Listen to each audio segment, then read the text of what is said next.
Bismillahirrahmanirrahim. Assalamualaikum warahmatullahi wabarakatuh. Terima kasih Yang Berhormat Speaker memberikan saya ruang untuk turut sama berbahas dalam rang Undang-Undang Perbelanjaan Negeri Kedah bagi tahun 2023, yang mana ini suatu enactment bagi menggunakan sejumlah wang daripada kumpulan wang disatukan untuk perkhidmatan bagi tahun 2023 bagi memperuntukkan wang itu untuk maksud tertentu, dan enactment ini hendaklah mula berkuat kuasa pada 1 Januari 2023. Terima kasih Datuk Speaker. Jadi rang undang-undang ini juga bertujuan mengadakan perbelanjaan bagi pelbagai perkhidmatan bagi tahun 2023 seperti yang dikendaki oleh perkara 67 Undang-Undang Tubuh Kerajaan Negeri Kedah. Ya, alhamdulillah saya sebutkan ini bukan dengan sengaja tapi sebagai satu peringatan untuk diri saya lah, dan juga kepada kita semua kawan-kawan yang ada dalam Dewan Undangan Negeri sebagai tugas kita sebagai ahli Dewan Undangan Negeri untuk sama-sama berbincang mencari kesepakatan sesuatu yang terbaik. Jadi sebagai peringatan untuk saya juga, saya selalu ungkapkan sejak dulu sampai ke hari ini ialah tentang peringatan daripada kalam suci ilahi yang berbunyi a'udzubillahi minasyaitonir rajim, tilka ummatun qad khalat laha ma kasabat wa lakum ma kasabtum wa la tus'aluna amma kanu ya'malun. Ini kita belajar sama-sama lah di Masjid Parang Musuh tu, bahawa ini adalah umat-umat yang terdahulu. Siapa yang diberi tanggungjawab sebelum ini, dia jagalah dan dia jawablah kan. Siapa yang diberi tanggungjawab lah ni, dia jaga pula dan dia jawab. Dan kamu tidak akan ditanya tentang apa yang mereka buat di kemudian lah. Dalam Dewan ni kena tanya lah kan. Alhamdulillah, terima kasih Tuan Speaker. Dan Alhamdulillah, dalam perbahasan saya ini, pertama saya ingin ingatkan tadi tentang bagaimana konsep bajet itu sendiri, yang mana itulah tujuan bajetnya. Jadi saya mulakan dengan, pertama sekali saya menyokong supaya disediakan satu peruntukan kepada pegawai-pegawai kerajaan dengan bonus RM1,500 yang akan diberikan. Cuma ada sedikit persoalan kepada saya. Apakah bajet ini dalam ucapan itu tersalah sebut ke macam mana? Yang akan sebut akan dibayar pada Disember 2022 disebut. Jadi adakah sebutan itu atau paragraf itu ada kena-mengena dengan bajet 2023 ni, ataupun pakai dana yang ada dalam 2022 dibawa ketika sajalah kaitkan dalam bajet 23. Jadi saya sebut tu untuk sebagai satu persoalan yang mungkin akan dijawab oleh Jeneri nanti. Dan sebagai satu bantuan ketika musim macam ni, saya cadangkan supaya grade 41 dan ke bawah tu diberikan lebih awal lah. Tuan Pegawai Kewangan Negeri dalam bajet ini supaya diberikan lebih awal sebab mereka lebih memerlukan. Tajuk yang keduanya, dalam minit yang kedua ni saya nak cakap juga sikit tentang urusan bekalan air, sebab saya nampak ada orang tak boleh nak move on lagi dalam urusan bekalan air di Kedah ni, masih lagi berada di takuk lama, yang mana dalam teguran yang diberikan oleh Ketua Audit Negara, balik bacalah ada laporan Ketua Audit Negara yang dulunya sejengkai dah dipermudahkan kepada lebih kurang dalam 1 inci je kot, menegur 17 poin. Antaranya ialah menegur tentang tugas hakiki operator air ni adalah proses dan bekalkan air kepada pengguna. Jadi apa yang kita buat di situ? Jadi sebelum daripada tahun 2018 itu, macam-macam tugas yang dilakukan oleh pihak syarikat operator air ni. Mereka harus menjalankan tugas-tugas yang sebelumnya dilakukan oleh pihak kerajaan, termasuk melantik konsultan, melantik kontraktor, memantau projek, menyediakan rekomen bayaran, cuma dibayar ya oleh pihak Pegawai Kewangan Negeri Kedah. Jadi tugas itu dilaksanakan oleh pihak syarikat operator air, sehingga kan mereka terbantut banyak perkara. Tapi hasil teguran daripada Ketua Audit Negara pada audit 2018 yang dirundingkan dengan kita pada 2019 dan pembetulan telah pun dibuat, maka urusan-urusan itu telah dipermudahkan supaya tugas hakiki operator air ini dikembalikan kepada operator air.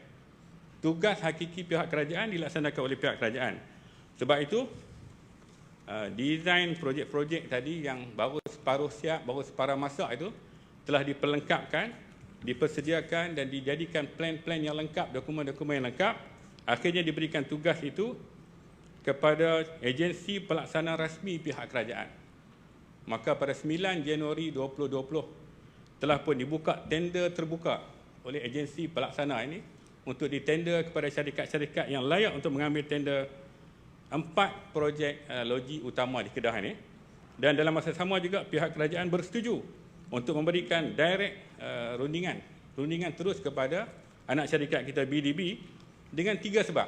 Pertama, Kita beri kepada anak syarikat kita untuk kita kawalkan kualiti. Sebab anak kita boleh tibai lah kalau buat kerja tak betul. Kan? Yang kedua, kita nak kawal masa. Sebab masa kita penting untuk siapkan mengikut prioriti dia. Yang ketiga, kerana kita nak bagi kepada anak syarikat kita, kerana kita boleh kawal ceiling. Sebab kita tahu berapa ceiling, rundingan direct dengan anak syarikat kita boleh perbetulkan keadaan ini. Jadi agensi pelaksana kita telah mengambil inisiatif itu, telah tender pada 9 Januari 2020 dan telah pun tutup dan bersedia untuk melantik kontraktor supaya melaksanakan loji-loji ini. Yang keduanya juga pada 2020 juga, selain pada tender, kita juga telah menamatkan urusan perbincangan tentang migrasi dan boleh tanda tangan pada Mac 2020. Itu dah selesai. Dan juga pada tahun 2020 juga telah mengambil alih konsesi daripada konsesi yang selama ini menjalankan operasi loji utama di Kedah Utara, dan juga mengambil alih konsesi daripada konsesi yang menjalankan bekalan air di Langkawi. Jadi ini semua, dan juga telah memulakan projek NRW pada awal 2020 di Langkawi, dah pun bermula pada awalnya pada Januari lagi. Kemudian yang satu lagi masa itu adalah peringkat tender yang terakhir. Jadi antara yang telah pun diselesaikan sebelum beralih kerajaan pada bulan Mei 2020. Jadi bila Mei 2020 masuk kerajaan baru yang ada pada ketika ini, boleh mengambil tanggungjawab untuk meneruskan saja. Benar dah ready, kita dah perbetulkan, tidak lagi operator air ni menjalan tugas yang bukan tugas hakiki dia. Dia buat kerja hak betul-betul yang dia kena buat. Jadi sebab itu kita dah berjalan, tender pun dah berjalan, dan untuk makluman kita dah dapat jawapan pun dalam Dewan pada kali ini. Tuan-tuan yang macam Sungai Limau tadi boleh rujuk lah. Ataupun bukan Sungai Limau, Bayu sekali lagi. Sungai Limau ni sekali sebut Bayu, Bukit Selambau dan juga Bandar Baru dan sebagainya, boleh merujuk balik apa status pembinaan 5 loji ini. Dan saya kesianlah kepada kontraktor ke siapa yang terlibat dalam projek ini, sebab delay dan lewatnya 5 projek ini semua adalah urusan yang perlu diselesaikan oleh pihak kerajaan. Mungkinlah kerajaan kita tak mau campur tangan, dia duduk jauh-jauh. Dia akhirnya projek ini sangat delay. Siapa jaga saya tak tahu, tapi sangat delay. Contohnya projek LRA Sungai Limau. Dan saya nak untuk makluman, sejak 20 bulan projek ini berjalan, telah pun kemajuannya lebih kurang 20% lah. Kalau 20 bulan boleh buat 20% untuk speaker, untuk dapatkan 100% untuk speaker kira sendirilah bila. Jadi antara delay ni apa dia? Di LRA Sungai Limau, masalahnya kekurangan bilangan tenaga kerja buruh binaan. Jadi tak ada akal boleh cari orang belah-belah baling untuk bekerja. Tidak ada, kekurangan tenaga kerja. Di Bukit Selambau, apa masalahnya? Kekurangan tenaga pekerja buruh binaan. Betul ke? Mana kerajaan tak boleh ke tolong sikit bagi benda ni berlaku? Kalau di Lubuk Buntak, masalah dia adalah untuk kena pasti utiliti bawah tanah. Ini bukan perkara raib, Tok Pengerusi. Ini bukan ilmu raib yang tak boleh cari. Kita ada sensor dan sebagainya. Kita boleh bantu, boleh kena pasti apa utiliti yang ganggu ni kan. Kalau di Lubuk Buntak. Kalau di Pelubang, lagilah malu nak sebut. Lambat pasal isu pengambilan tanah. Ini betul-betul kerja kita. Kerja pihak kerajaan, Seksyen 4 ke, Seksyen 8 ke, cari dana ke macam mana pun, bagi selesai supaya benda ini boleh berlaku dan tidak lagi delay dan terus delay. Kalau 20 bulan hanya boleh buat 20%, jelas tunggu lah. Jadi ini antara benda-benda yang kena ambil tengoklah, kena tengok betul-betul benda ni, dan pengajaran daripada apa yang Allah pesan dalam ayat terakhir juz pertama tu kena beringatlah kan. Jadi yang keduanya untuk speaker, saya bergerak sikit lagi kepada tentang PAC tadi, tentang Auditor General tadi. Auditor General telah memberikan laporan, kali ini pun disebut ada bagi lagi satu laporan. Laporan ini daripada Auditor General kepada pihak kerajaan. Pihak kerajaan bagi laporan ini kepada PAC. Untuk apa? Untuk memeriksa dan menyampaikan penyata dan cadangan-cadangan berkenaan dengan kira-kira itu kepada Dewan ini. Jadi saya minta yang ini pun disegerakanlah, sebab bertimbun dah fail yang belum disemak oleh PAC. Kalau dalam tempoh 30 bulan ini boleh mesyuarat 3 kali. Dulu 24 bulan pun masa dipengerusikan oleh Jeneri pun saya rasa dalam 2 kali ya. Jadi itu prestasi yang berbeza sangat dengan soalan Dewan nombor 2 tu. Kononnya dulu mesyuarat setahun sekali jawatan kuasa tanah, lah ni 2 minggu sekali. Saya rasa dia salah faham. Yang mesyuarat jawatan kuasa tanah 2 minggu sekali itu bukan jawatan kuasa tanah negeri. Itu mesyuarat isu-isu tanah yang nak bawa ke paper ESCO. Tapi tak apalah. Faham tak faham ni bukan semudah orang nak faham benda-benda ni kan. Sikit penat. Banyak tajuk ni. Nampak mic tak clear? Kali. Kan kena tutup dulu. Mic kot. Mic tak buka. Ini okey.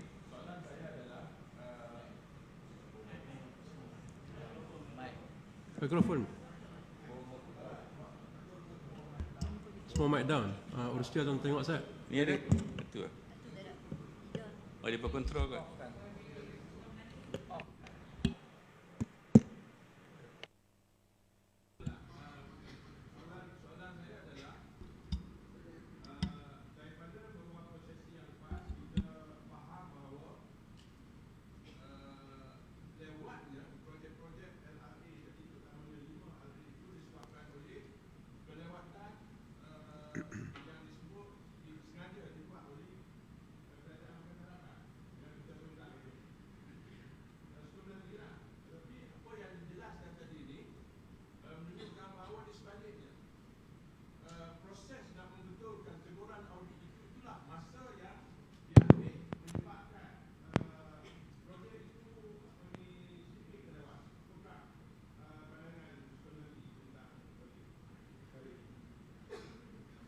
Sebelum tu cuba tengok pengkalan kundur mic berfungsi tak? Okey. Okey. Nak suruh ulang ke? Okey dah, okey. Saya dengar lah. Boleh. Tak, itu maknanya suka pengkalan kundur tu just nak bagi tahu balik kata selama ni suka menanti dipersalahkan kan. Dalam urusan ini, tapi kita nak bagi tahu tadi tak payahlah kita nak duk kali tajuk ni. Okey, saya nak minta pengkalan kundur ulang sebab kita nak rekod tadi tak dengar. Soalan saya adalah dalam beberapa siri sidang yang lepas, kerajaan Pakatan Harapan yang memerintah pada masa itu dipersalahkan, disebut kerajaan yang telah melambatkan apa juga projek-projek yang berkait dengan terutamanya 5 LRA ini. Jadi penjelasan yang telah diberi oleh Suka-Menanti tadi menunjukkan di sebaliknya. Kelewatan itu berpunca daripada teguran daripada audit yang perlu diperbetulkan dahulu. Jadi saya minta pandangan Suka-Menanti tentang pandangan itu. Okey, terima kasih Tok Speaker, terima kasih pengkalan kundur. Saya rasa perkara itu tak apa sebab dah pun dibawa dalam PAC, dah pun diulas dan kita pun dah bagi penyata teguran tu. Mungkin selepas ni cuma minta tolong pakat rajin sikitlah membaca tu kan. Tidak letih PAC dia mesyuarat bagi jawapan tak dibaca. Itu Tok Speaker, saya rasa itulah tadi beberapa perkara yang sebenarnya di dalam kawalan kerajaan, pengambilan tanah, pasal tenaga buruh, pasal harga barang yang naik, yang ada BOP, itu semua boleh diuruskan dengan mudah saja. Benda-benda ni kita ada konsultan, ada boleh bagi nasihat, 3 hari 3 malam selesai isu-isu macam ni. Bukan benda susah pun. Tapi saya harap diberikan perhatian. Jadi dalam tajuk saya yang berikutnya saya ucapkan syabas kepada pihak kerajaan dan insya-Allah saya pun akan berjalan ke belah Baling tu, khususnya ke Kedah Kampung Sadik tu nak pergi tengok. Mereka ni insya-Allah akan dapat kunci rumah dalam masa 90 hari lagi. 12 keluarga ni sebab dah dijanjikan bulan Januari ni mereka dapat kunci rumah. Yang terlibatnya kita pakat pergi tengok supaya mereka ni betul-betul dapat kunci rumah. Jangan jadi macam Kuala Nerang itu. Semangat nak pergi tengok nak bagi kunci rumah, rupanya selang setahun pula tak dapat lagi kunci rumah. Yang ni saya harap betul-betul boleh dapat 12 rumah ni, 12 keluarga dan 17 keluarga lagi pun dalam proses yang sangat mudah. Nak kena pasti tapak dah kena pasti dah. Pengambilan tanah itu ada akta yang cukup kuat bagi pihak kerajaan untuk selesaikan isu ini dan kita harap selang 90 hari lagi kita boleh pergi tengok 12 rumah ni. Selang lagi dalam 60 hari kita boleh tengok lagi 17 buah rumah itu dan saya harap mereka ni akan jadi urusan mereka akan lebih mudahlah, dipermudahkan ke depan. Yang seterusnya adalah kita akan masuk pada musim monsun dan banjir yang ini. Saya juga nak peringatkan tentang beberapa isu. Suka-Menanti Ya, ada masa? Boleh? Rekan-rekan sikit. Okay. Terima kasih Muhammad Terima Speaker. Saya nak tanya Suka-Menanti, adakah Suka-Menanti setuju perumahan PPR di Air Hitam 640 unit yang selama ini banyak masalah kita dah selesaikan masalah-masalah itu di zaman PH itu, tapi sampai ke hari ini hanya sebahagian kecil saja yang telah menerima kunci dan kita tak tahu apa sebenarnya punca kelewatan ini. Okey, terima kasih Citra. Saya rasa itulah antara yang kita dok perhati tengok dalam tempoh 2 tahun ini. Benda yang dah selesai tapi nak bagi sempurna tu dia tak menjadi. Sebab tu dalam kes ini saya cadang dalam masa ini kita akan pergi melawat 12 buah rumah ni yang jangka dapat kunci lagi 60 hari ni, elok kita bakat pergi tengok. Betul kan lagi 90 hari dia akan dapat kunci rumah untuk masuk 12 keluarga ni, dan apa jadi kepada tapak rumah lagi 17 buah tu. Saya rasa ini antara yang kita kena pergi tengok. Dan monsun banjir ni akan datang lagi, monsun sekarang ni. Jadi saya juga nak remind sikit tentang projek RTB sekitar Sungai Gunung tu, sekitar gunung yang melibatkan pembinaan tandop dan pembinaan RTB ni. Dia menyebabkan kampung sekitar alur gunung dan juga Cegah ni banjir bulanan. Dia bukan banjir tahunan, banjir bulanan. Sejak disediakan, dibuat bina tandop tu yang sepatutnya habis dalam masa Julai 2022 baru ni. Tapi sekarang ni pembinaannya pun masih lagi sekitar tak sampai 15%. Tempoh masa dah habis lah. Tapi tak siap, menyebabkan air tu nak pi tak boleh, patah balik tak boleh. Jadi inilah banjir yang banjir bulanan, bukan banjir tunggu musim ataupun monsun. Seterusnya untuk speaker tentang bajet ni juga, saya ingin menyentuh tentang zon bebas niaga yang disambung itu. Saya ucap terima kasih kepada Yang Amat Berhormat Menteri Besar, disambung sehingga akhir tahun. Sebab sebelum tamat pun lagi tempoh hak awal baru ni, pihak penguatkuasa Majlis Bandaraya dah pergi roboh banyak dah gerai. Banyak dah gerai-gerai warung-warung dalam kawasan Taman Mira tu. Sebab ialah ke arah nak tamat tu pun dah pergi roboh dah. Tapi kali ni saya harap dengan ada yang ini supaya dia ambil satu pendekatan, dan saya tak salahkan pihak penguatkuasa. Jadi saya antara yang tidak akan menghalang penguatkuasa mengambil tindakan, kerana penguatkuasa menjalankan tugas berdasarkan keputusan yang dibuat dalam Majlis Mesyuarat Majlis Bandaraya. Jadi saya minta parti-parti yang menghantar wakil ke dalam Majlis Bandaraya tu, mereka inilah yang kena ambil tanggungjawab, make sure benda tu yang dibincangkan tu benda yang patut dan sesuai dengan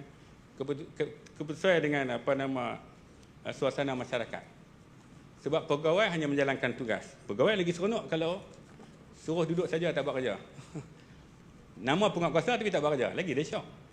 Jadi dia akan buat kerja bila dah dibuat keputusan dalam Majlis Bandaraya tu. Yang seterusnya ialah saya ingin juga menyentuh sikit lagi tentang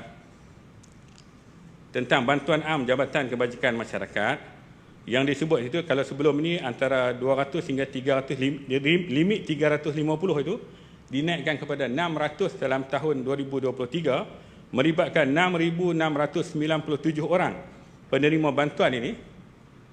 Apakah ini bermaksud kesemua 6,697 orang ni akan menerima bantuan mulai Januari nanti bila luluslah bajet ini, akan mula menerima RM600? Sebab ini akan menjadi satu harapan yang tinggi kepada 6,697 bila Menteri Besar menyebut macam tu. Akan naikkan daripada 350 kepada 600. Tapi lagi saya takut harapan mereka berkecai, dipilih pula kok ni lalah tak dapat. Jadi saya harap bagi pihak 6,697 penerima bantuan am JKM ini, saya harap semuanya diberikan bantuan ini. Kemudian tentang para 122 yang disebut oleh Menteri Besar itu, saya di situ saya tengok ada ayat tergantung. Mungkin lepas ini Jeneri boleh perjelaskan. Dalam para 122, pendapatan garis kemiskinan PJK purata miskin isi rumah atau PJK purata per kapita ni disebut akan telah pun disemak ataupun sedang disemak, tapi tak sebut semak pergi ke mana. Tergantung. Saya minta mohon yang itu diperjelaskan. Para 122. Kalau para 124 tentang peruntukan untuk perumahan awam yang uzur dan yang usang ni hanya sekitar 2 juta. Saya nak sebut bahawa bukan setakat usang tak boleh gagah-gagah duduk berteduh. Tapi kalau flat perumahan awam Seri Gemilang, kalau flat Gemilang, flat seberang terus di Mergung itu, sistem paip tandas daripada rumah tingkat 4, tingkat 3, tingkat 2, tingkat 1 tu dah tersumbat banyak rumah, banyak tempat yang dah tersumbat, beberapa blok, dan melimpah ke rumah atas-atas lah. Dia tak boleh pergi dah, rumah tingkat 4 kena, tingkat 3 kena, tingkat 2 kena. Kalau sekadar dia bocok tu, kita bolehlah keluar peruntukan kita pergi repair pipe tu. Tapi bila dah tersumbat, dia sangat major, jadi minta yang ini Dua flat ini, flat seberang terus dan flat perumahan awam, dia ambil tindakan segera kerana mereka dah terpaksa pindah pergi duduk tempat lain lah. Nak duduk macam mana, Datuk Pengerusi? Najis orang lain punya melimpah ke rumah kita kan. Itu bukan setakat dulu pipe dia jatuh ke bawah, penuh di kawasan tanah tu boleh duduk lagi, tapi bila sampai peringkat macam ni, satu perkara yang tak boleh tolerate lah. Jadi seterusnya adalah sikit lagi tentang, saya ingin mengucapkan juga terima kasih kepada Pegawai Kewangan Negeri dan juga pihak Datuk SS, khususnya Datuk SS sebelum ini, ucap terima kasih dulu kerana telah bersetuju dengan membenarkan memberikan bantuan kepada Masjid Daerah Kota Start, itu Masjid Sultanah Bahiyah, RM250,000 untuk banyak perkara-perkara yang perlu dibaiki ataupun perlu diperbaiki ataupun di upgrade sebagai sebuah masjid peringkat daerah. Jadi itu RM250,000. Dan juga terima kasih kerana peruntukan untuk pembinaan bumbung Masjid Kampung Berjaya juga dah selesai, walaupun kona pi kona mai departmen ni akhirnya selesai, alhamdulillah. Dan permohonan terbarunya adalah Masjid Taman Tunku Tabor, satu lagi. Tak banyak dah, dalam Sukamanati ni ada 9 masjid dah. Kita dah pergi semua dah, dan tinggal satu lagi yang perlu dibaiki ialah bumbung tu. Jadi saya ucapkan walaupun ucap terima kasih kepada Datuk SS yang dulu, dan yang ni Datuk SS baru pula lah, saya nak minta supaya beri sokongan untuk Taman Tunku Tabor yang baru ni. Pegawai Kewangan dia tolong sign lah. Recommendation kena datang pada Datuk SS lah. Dan dia pun orang dalam kawasan Sukamanati juga. Dan seterusnya saya ingin mengucapkan juga terima kasih dan selamat bersara kepada Datuk Bandaraya yang baru ni. Dah selamat bersara dan alhamdulillah kerjasama kita dapat banyak. Macam saya sebut tadi, saya tak ada masalah dengan Datuk Bandar ke dengan pegawai kasar pun tak ada masalah. Masalah saya bila ahli majlis pergi buat keputusan yang bukan-bukan, menyebabkan tindakan tu jadi bukan-bukan. Dan saya ucap selamat datang kepada pegawai dan Datuk Bandaraya yang baru. Yang ni saya kenal lagi lama. Saya harap yang ini akan dapat kerjasama lebih baik di Bandaraya Lostak ni untuk kita bangunkan. Inilah bandaraya yang kita akan bangunkan bersama. Datuk Bandar ini pun orang memang lama dah duduk di Lostak dan memang boleh membangunkan bersama. Jadi Datuk Speaker,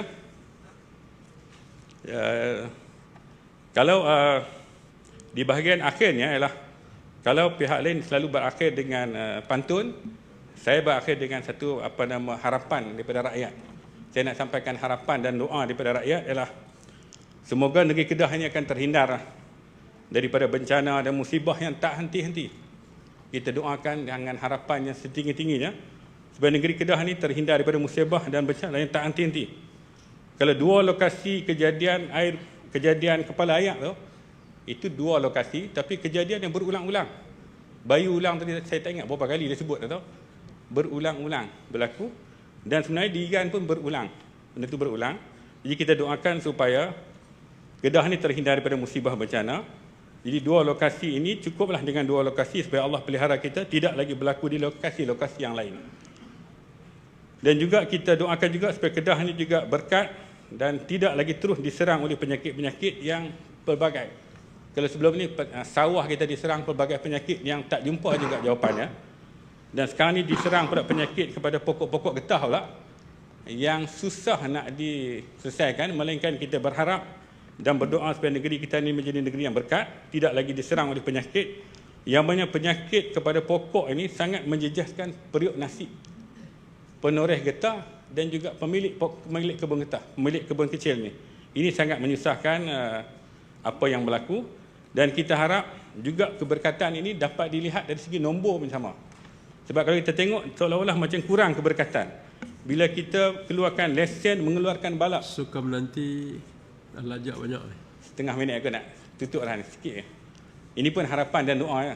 Mana kalau kita tengok keberkatan dalam kita, hasil kita ialah kalau kita tengok kita mengeluarkan balak sekitar lesen balak tahun 2019 3,000 ekar dapat 21 juta. Tahun 2020 pun lebih kurang 3,000 ekar dapat 27 juta.